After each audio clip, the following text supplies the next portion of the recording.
Welcome to Blue Collar Startup, the podcast where we dive into real stories of everyday entrepreneurs and trade workers who are turning their blue collar dreams into reality.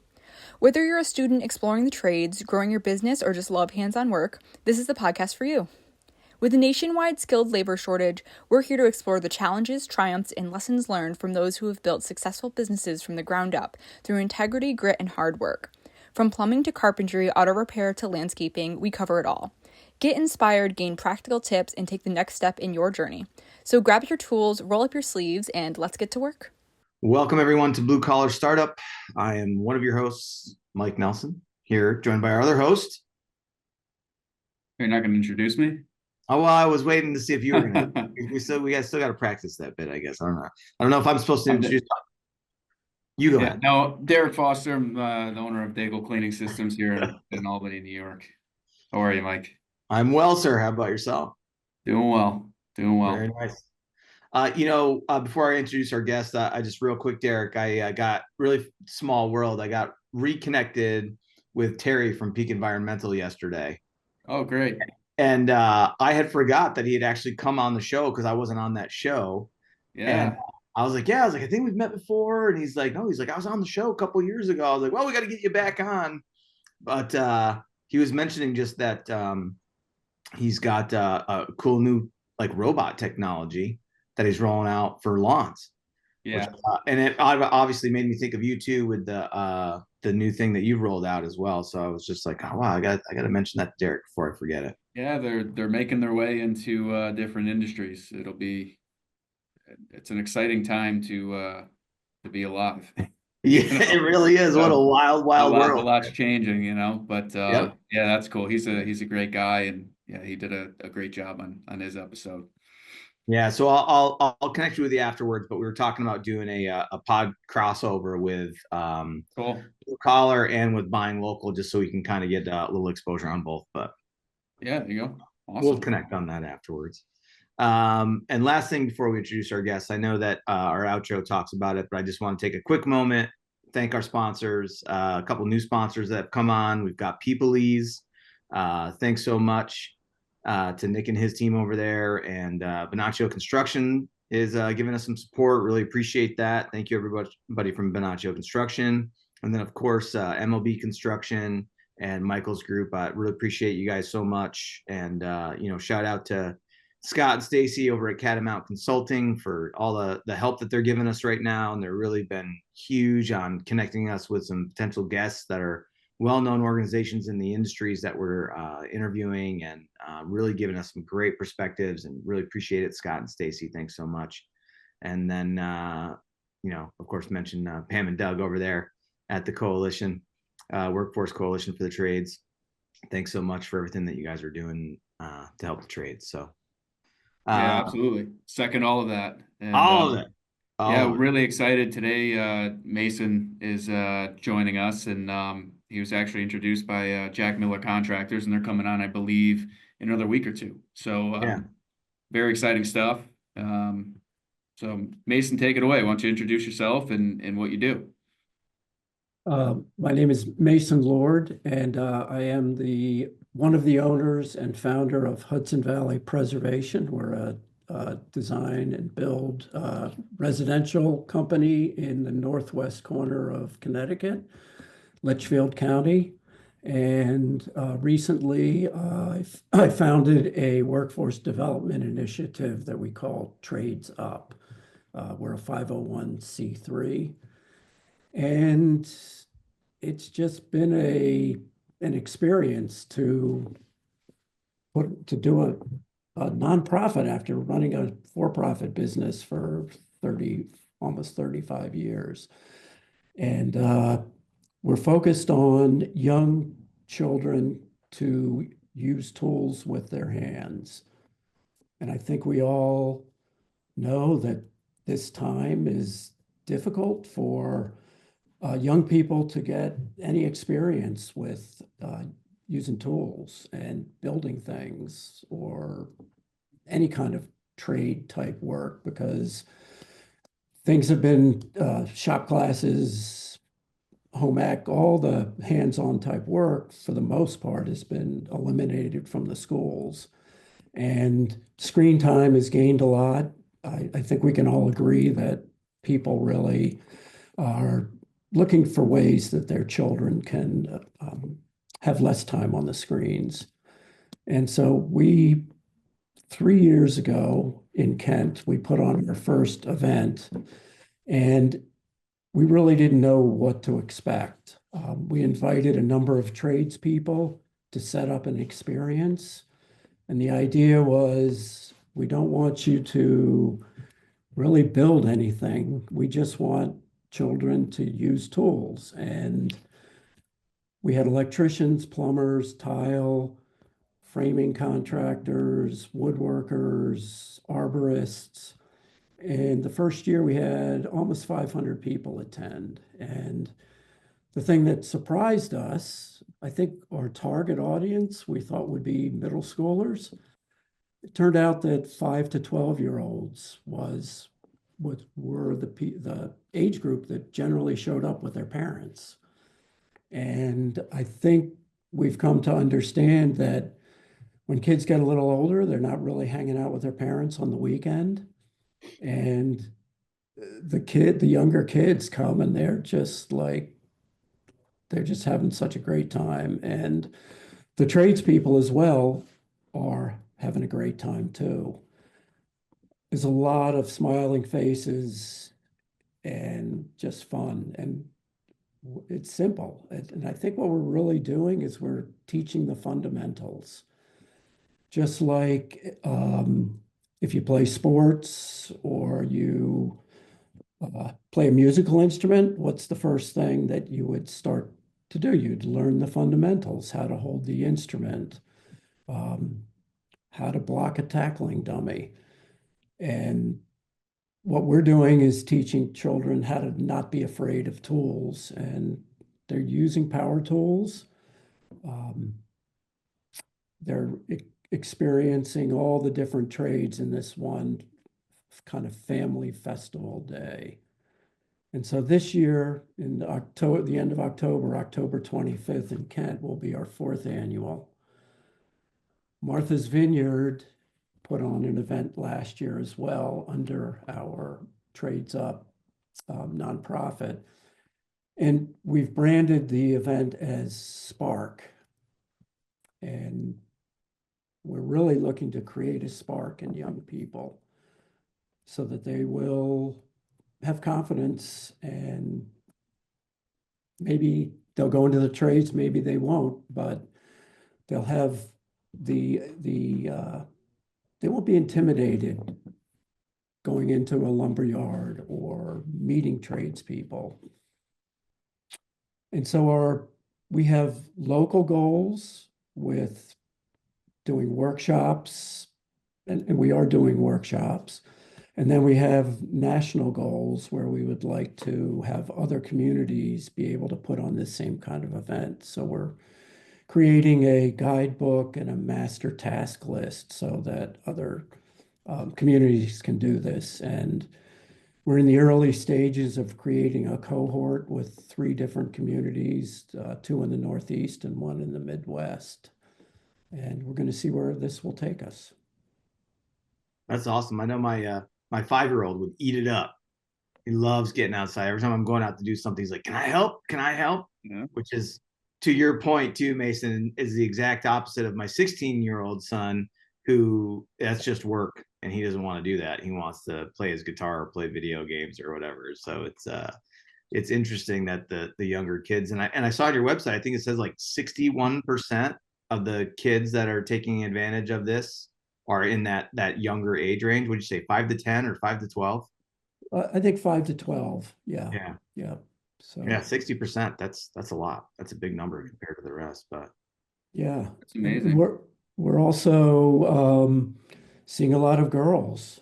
And one thing that I find really interesting as we talk about some of the older kids, I think once children get into the middle school, they've become more self-conscious and they're a little less likely to want to try something new in front of their friends. And maybe you experience that with your 16-year-old, that it's Yeah. more like, whereas the younger kids are, they're just happy to do anything. Yeah. And they have a great time. I mean, being that this is going on the fourth year, I have quite a few stories of my experiences with the children that are just kind of mind-boggling in just cool stuff to have to see what these kids are doing. And I I'll tell you one quick story. Yes, please. We we had the Martha's Vineyard event, and they had about 200 people show up, and I typically set up a carpentry type of setup. So I have a jigsaw with a 1 by 12 piece of pine that they can learn how to use a jigsaw. And I set up a vise and a board that they can use a block plane and take shavings off, and some hammering. And there was a young girl who was probably about 12. And you could tell she was really confident. And she'd been to a lot of different experiences of different tradespeople at this event. And she came over and she started to use the block plane. And she was really, from the get-go, she was good at it. And she finished up and she had gotten some nice shavings off a board. And she just looked up and said, "That was so satisfying." Just like, yeah. Yes, it is. And then back in January, we had a after school program at the Sherman School in Connecticut. It's a K-8 school, and we had children that were kindergarten to third grade, and it was pajama day. And it just happened to be timed with pajama day. But there was one little boy who went to use the block plane, and before he even used it, he said, "This is very satisfying." So That's a recurring theme, apparently. It's what I was curious, running a business for 35 years, and which you're still doing that, I assume, right? And then yes. moving into the not-for-profit world. Do you see parallels or huge differences? Like what's it like between the two different entities as far as like running them and growing them and those kinds of things? I I actually think running, and maybe I've lost perspective on how hard it was to start the business way back when, but I find a nonprofit to be more difficult. Yeah. Um, it's not like you can get a pickup truck, get some tools, start doing good work, and people give you word of mouth and you start making money. It's almost like you have to prove yourself first and then go out and sell yourself, what you're doing, to people in the community, possibly looking for grant money, um, or private donations, community foundations kind of thing. And Yeah. um, it's and then we have all these things we'd love to do, but that takes time and staffing, which of course takes money. So it's we are a startup.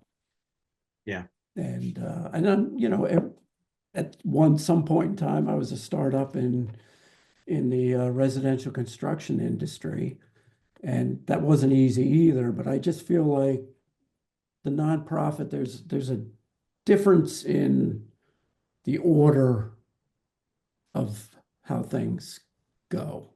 Yeah. Tell us a little bit about, obviously we're blue collar startups, so we love talking about that side of things.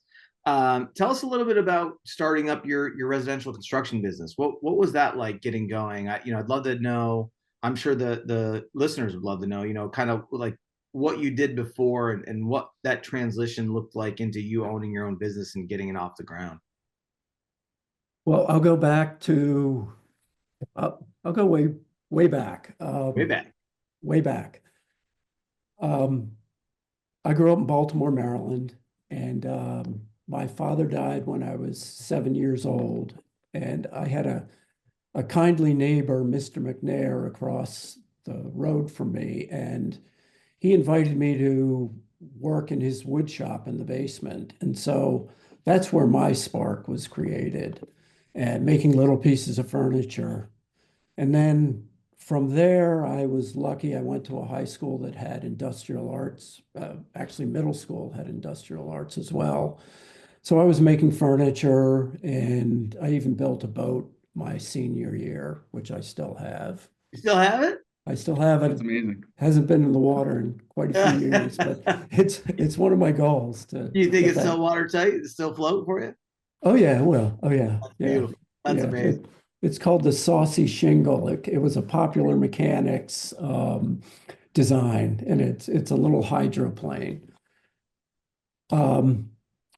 So from there, I went to college, and I remember being somewhat depressed in college, and I'm not feeling like I was really doing anything that worthwhile. And all I really wanted was some tools. I remember thinking, gosh, I wish I had a router. And I'm not sure what I would have done with the router, but I would have felt good to, just like that young girl said, this is so satisfying. And then after college, after graduating, I went to work for my high school football coach, who had just started a residential remodeling company. So this is in 1981. And back then, and I feel like in some ways I'm part of a dying breed, in that we were using hand tools way more than we use them today. I mean, we didn't have power miter boxes. We were using hammers and not nail guns. We would use a handsaw, a 10-point handsaw, to cut a piece of, say, like an extension jam, and then we'd use a block plane to clean things up.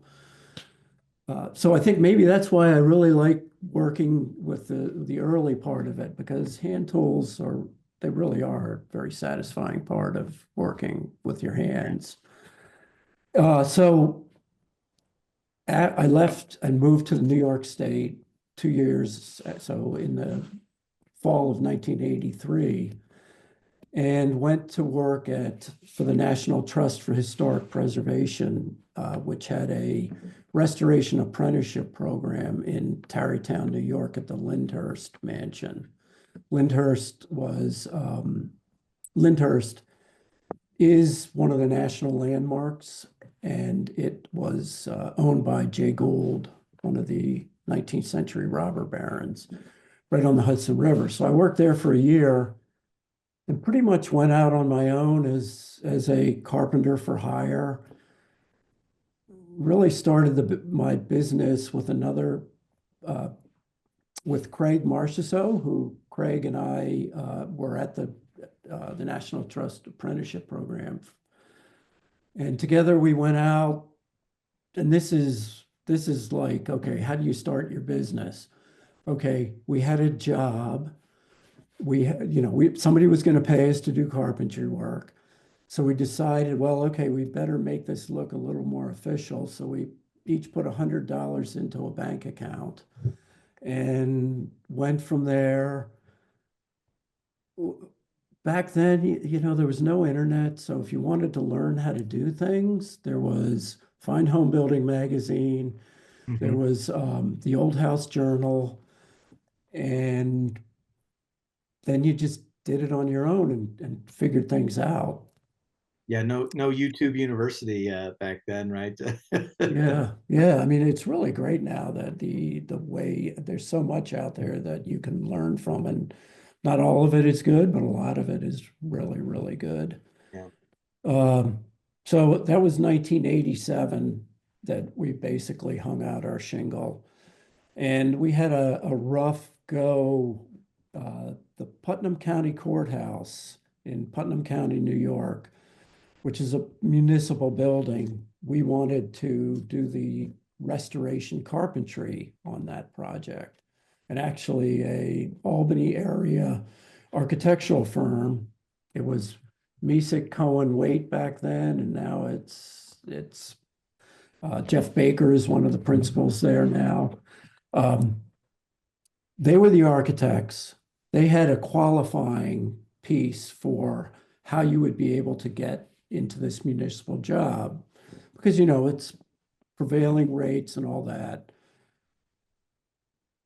They would check out all the craftspeople that were going to do the restoration type carpentry work. And we gave our numbers to a number of general contractors, and one of the general contractor that got the bid, the low bid, he essentially he did not want to work with us. And I don't know if it was a numbers thing or whatever, but we learned at that moment that we have to really become an official business. We can't just be a couple of carpenters. It wasn't like we had a profit and loss. We didn't have good financial statements.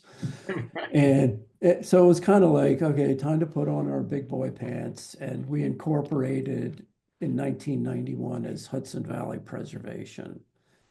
And that was the beginning of well, it wasn't the beginning of a recession, but that was a rough couple of years, late 80s, early 90s. But we managed to get work to keep us going for a while. And then there's just been kind of points along the way. We got a nice job in 1993 restoring a Quaker meeting house in Pauling, New York, the Oblong Meeting House. And we've just grown from there. Now we're a company of 10.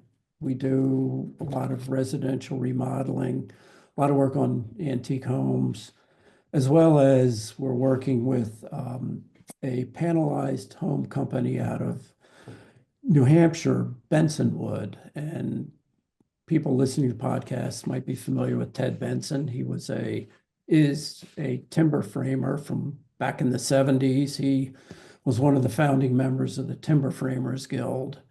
And Ted started that business back in the 70s, and he since evolved it into a high-performance home building company that provides the shell of the home, design and the shell. And we've been working with them. I built my house with them, and we're continuing to work with them. And it's a really nice move for a residential remodeling company to have a new home delivered and the house raised in 2 to 3 weeks. So you have it dried in, fully insulated, windows and doors installed, and then we've already done all the site work, and we take it from there. Wow. So so in that situation, you're coming in and basically just doing the interior, right? Like you're gonna throw up the sheetrock, tape, trim, make it look shiny, get all the kitchen, like all that stuff installed, and get it ready for occupancy. Is that? Yeah, and the exterior too. So and you do, okay. Yeah, so we're doing foundation site work, electric well, septic system. Wow. And roofing, siding. So we take it from the shell with their support along the way, because we're building partners with them. Yeah. So I'm sure that greatly increases the build time, or not increases, but shortens it, I should say, makes it faster. It does, I feel like the framing stage of a project is one of the higher risk parts of a project. And it's hard to find good framing contractors, at least in our area. And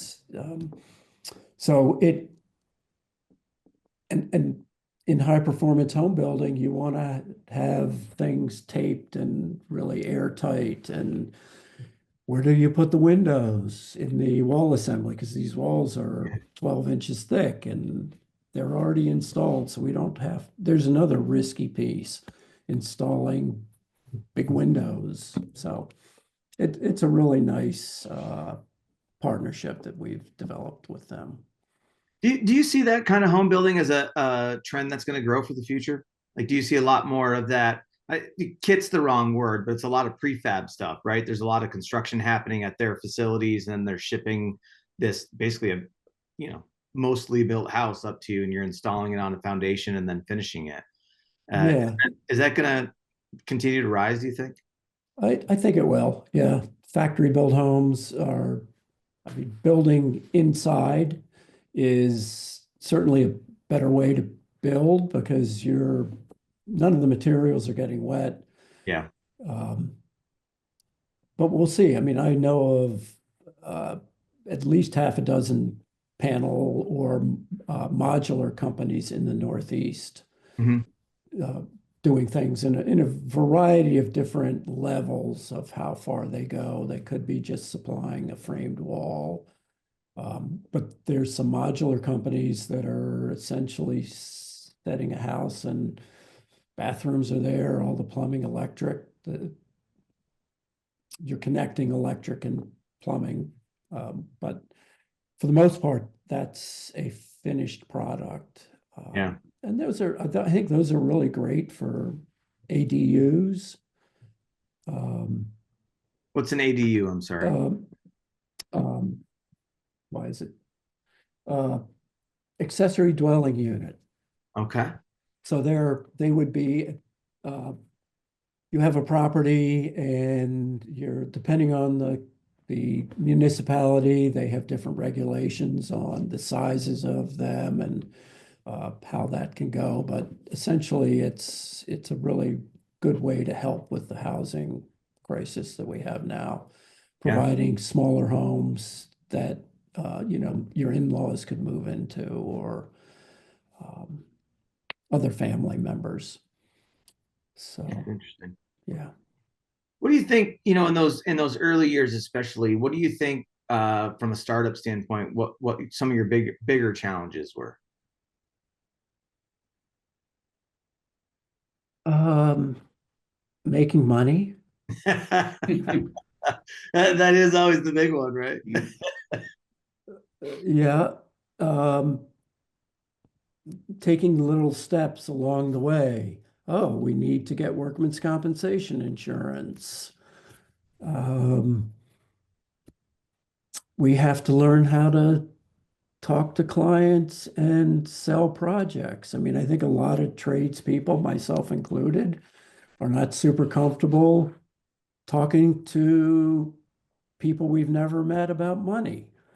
And how do you do that in a way that you're listening to them and that you're understanding what they want and you're not pulling out your portfolio and showing how great of a craftsperson you are.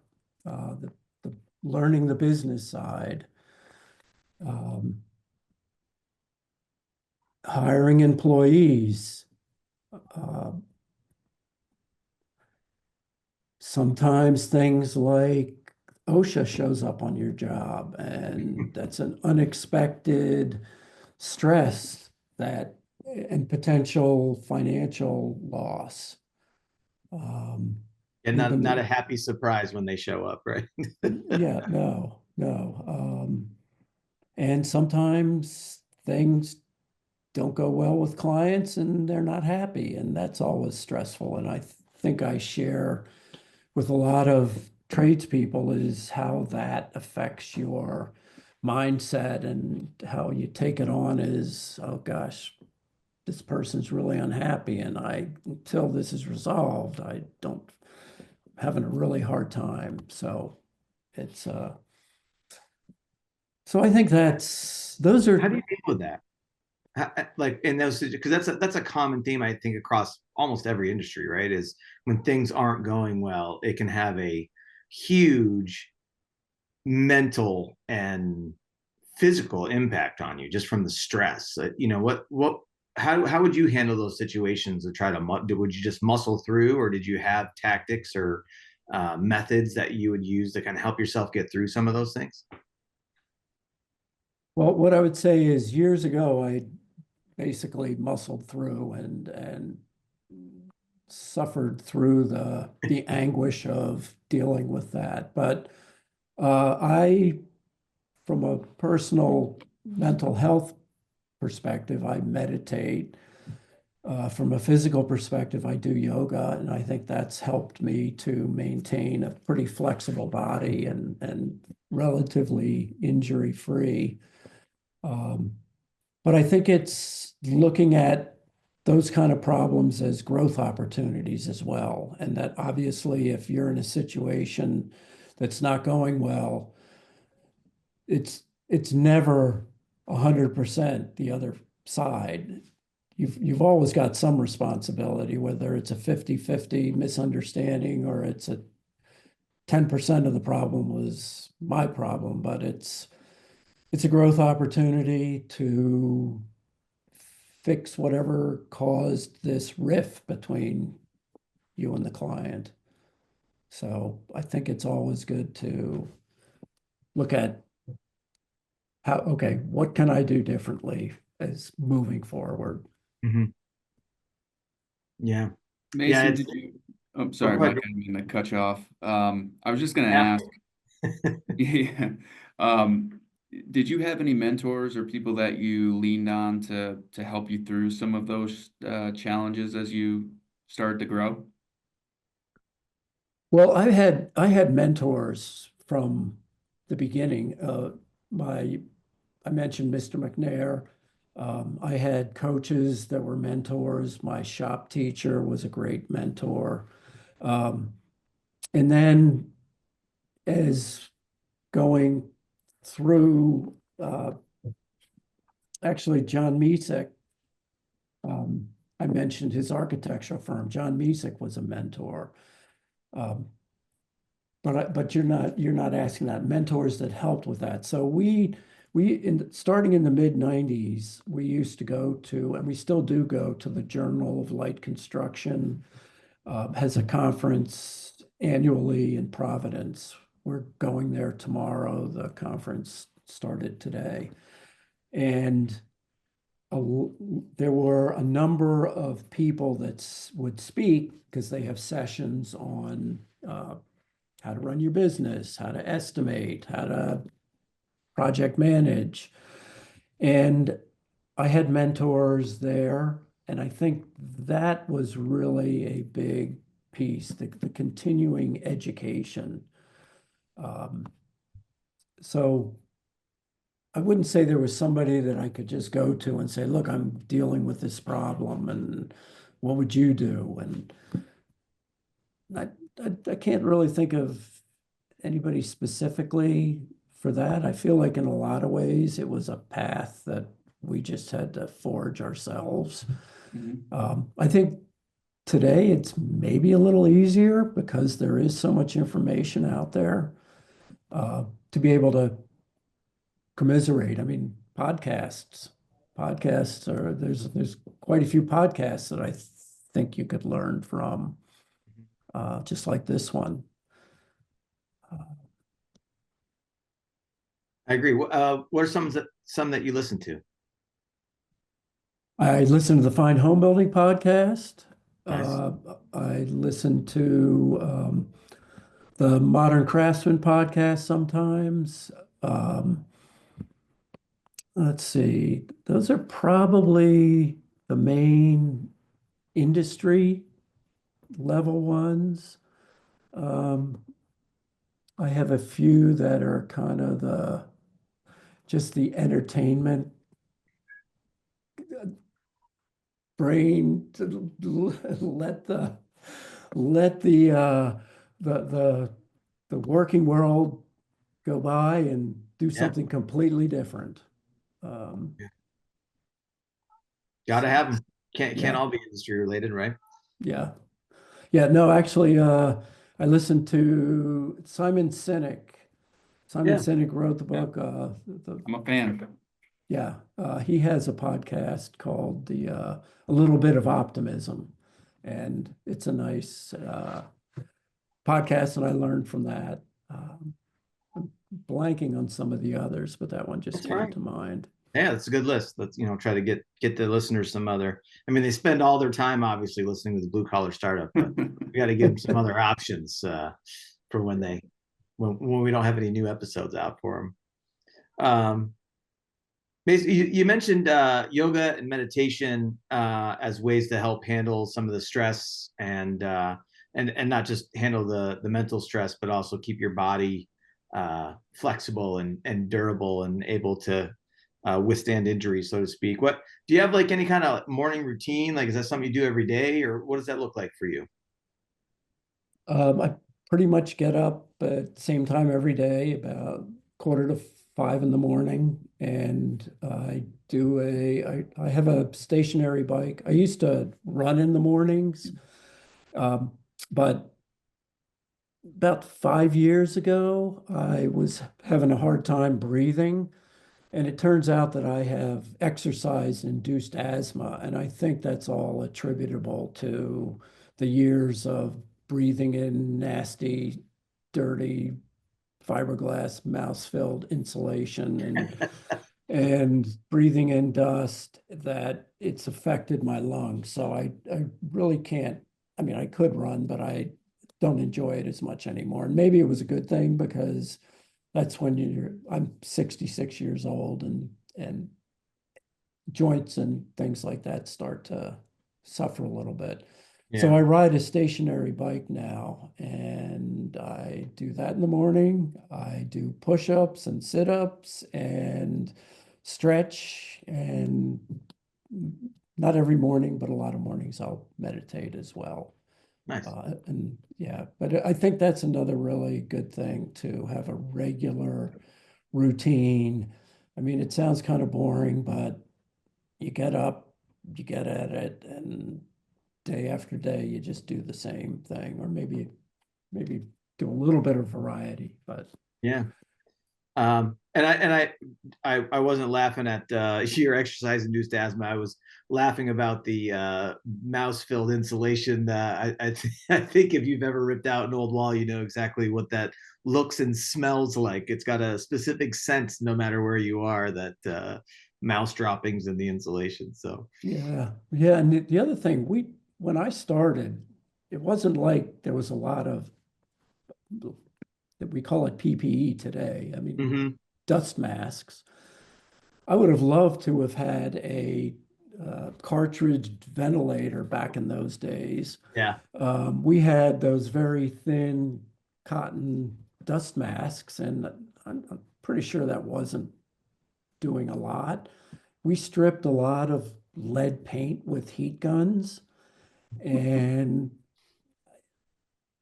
nobody was saying, guys, you probably should think about it. It just was not on people's radar, and the equipment wasn't available. It wasn't like you could go to the big box store or your local lumberyard or hardware store and pick up any of that. yeah, So anyway, I'm pretty sure that's what's caused my exercise-induced asthma. yeah. I wouldn't be surprised. That stuff is gunky, man. Gets in your lungs. Yeah. You're gonna blow your nose afterwards, and it's just all black dirt and muck and sheetrock dust coming out of your nostrils. Always a good time. Yeah. Yeah. So, I know we're getting short on time, and I want to make sure that we circle back to Trades Up and Spark. What made you, so you've got a successful business? Obviously, I mean, 35 years of having a business is a remarkable achievement in any industry. Um, and what made you want to take on the challenge of going into the not-for-profit world? Were you bored, or you too much free time, or That's why that boat sits in my garage unrestored, because I started a nonprofit, so I have less time on the weekends. Uh, so the backstory to this is, I have three sons. They're all grown now. They're all in their early 30s. And 20 years ago, my middle son was 12 years old, and he had a very good friend who was high functioning autistic, and really good kid, but you could tell that the college path was really not where he should be going. And he had the outlets for kids who learn differently were just not available. And I started thinking about doing something way back then and realizing how much young children are missing out on being able to make things with their hands, get their hands dirty. And so whatever it was, early 2022, I decided, okay, we're really going to do something. And my company, Hudson Valley Preservation, is fully involved and supportive, and my business partner's involved in it, and the company is really what's keeping it going. But I met a client and mentioned this to the client, and she turned out to be somebody who was in the nonprofit world who was also an event planner. My original idea was we'll get like 10 or 20 students together and we'll have we'll build some kind of a shed or something. And the kids will invite them and they'll be middle schoolers. That's what the idea was. But Hosanna, who came along, she transformed the idea and it became way bigger than what I think any of us had imagined. And I'm the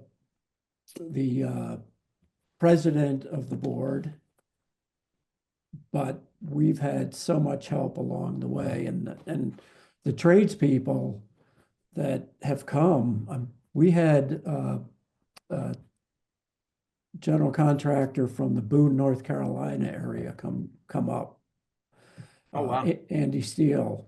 And actually, one of the years, Albany area carpenter, Caleb Carpenter, his name, he came down, and we've had a number of tradespeople from the Boston area come down to our event. So they're driving 2-3 hours and coming down, spending the day, driving back up either that night or possibly staying overnight.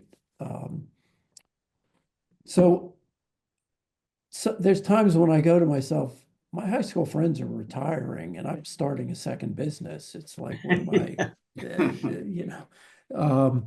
But it is just so rewarding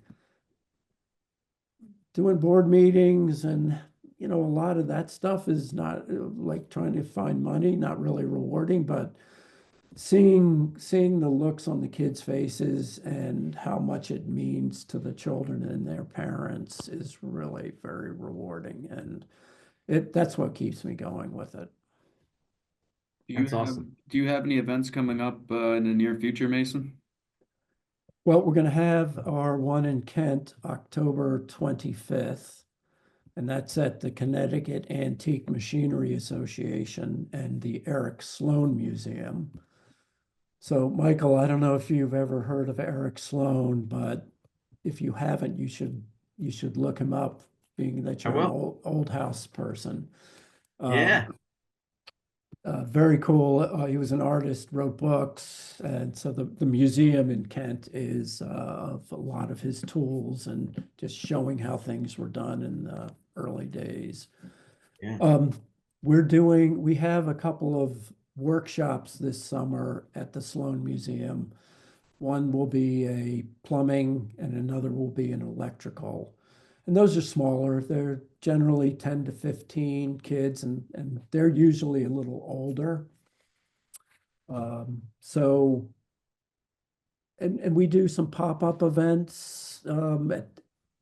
There's 2 museums that are part of the State Historic Preservation Office in Connecticut, the Whitfield Museum and the Newgate Prison and Copper Mine, and we're going to have small tradespeople events at those. Let's see, when are they? One's in August and one's Father's Day. So nothing, I mean, besides the October event, that's the big event. That's when we get the crowds of people. And the smaller events are really more of a local kind of thing. But as I said, we're hoping that other communities will continue to be interested. So far, there's really nobody that said this is a bad idea. It doesn't sound like a bad idea. So, Well, you'll have to, we'll have to sign up. Is your one in October involve the younger kids as well, or? yes, that is the younger kids one. I'll make sure you guys get on our email list Yes, and please. so you keep up on what we're doing. And we have not had a cleaning company set up an experience. We've had a landscaper, and one of their uh, uh, things they set up was a two tracks with burlap, and kids were using blowers to blow ping pong balls from one end of to the other. So I can imagine that a cleaning company would have something interesting that kids could do. Yeah, we'd love to. My wheels are turning now, Mason. We'll have to talk offline, but we're starting to do some cool things with AI technology and some floor cleaning robots. So, I can see one of those running around and showing the kids how to program it and run it. We could definitely put something together. That'd be great. Yeah, love to have you. Yeah, Cool. we've had between 30 and 35 different trades experiences at our events, and I'm going to say 60 to 80 tradespeople that are volunteering their time for a Saturday to do this. Sign me up. All right, I will. Thank you. And Michael, you'll have to come down and cover it. Les, I'm gonna bring my son down so he can get in there with some stuff. He'll love it, man. That's like I was thinking the same. yeah, he's he's such a little farm boy. He's always trying to go out into the farm and do stuff with animals with me. And always, anytime I'm doing anything, he's like, "Can I help? I want to do that." He loves getting his hands in all of it. So I bet he would eat it right up. So that's when you were talking about it, I was like, "Oh yeah, I got to get Bodie down there for that. That'd be great." Great. Cool. Mason, if people want to learn more about Trades Up and all the programs and things that you're doing, how do they find you guys? We're tradesup.org, and also we're on Instagram and Facebook as Trades Up. Okay. And how about your main business? We are hvpcorp.com. So Hudson Valley Preservation, CORP, but hvpcorp.com. That's great. We appreciate you coming on. Yeah, thanks, Yeah, Mason. you're welcome. But I know that you guys had one other thing, like, should I leave with anything to tell people that last? We didn't have Eric. The last and final question that we always ask everybody is, if you were going to give one piece of advice to someone starting up a new business in the trades, what would that be? And Mason, before you answer, thank you for reminding us. It's the most important question we ask on the show. Well, what I would say is continue to be educated. Sometimes it's really hard to take the time and spend the money to go to a conference or a class or something like that. But I really think that continuing to be educated is what is a secret to success for our company. Be curious. I don't know if you've ever heard of the book Who Moved My Cheese by Spencer Johnson.